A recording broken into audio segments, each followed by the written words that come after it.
Joining me now from Delhi is our business reporter, DEVINA GUPTA. So, DEVINA, how are banking services being impacted by these strikes?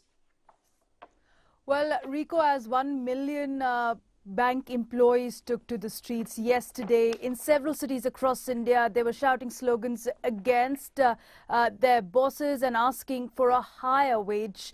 And because of that, about 85,000 banks were closed yesterday.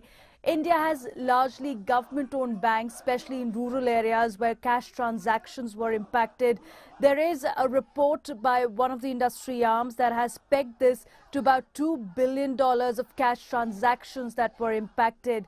Now, mostly the cash dispensing machines were working, but today could be the day where the cash runs dry.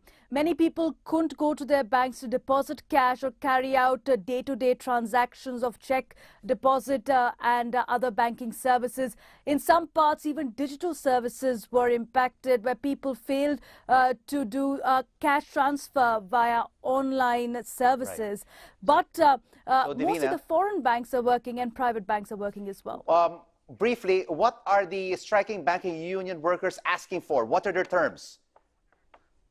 They're saying that they want higher wages. In the last wage revision, which was in 2012, they got about a 15% hike. But this time, it was only 2% proposal. And that's what they say they are not happy with. While the banks say they don't have enough money. They have been in the middle of billions of dollars of losses, as many people have taken loans and not paid back these banks.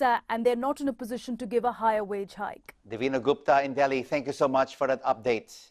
Staying with India, and later today, the big question is, will one of Asia's biggest economies retain its position as the fastest growing in the world when they release their GDP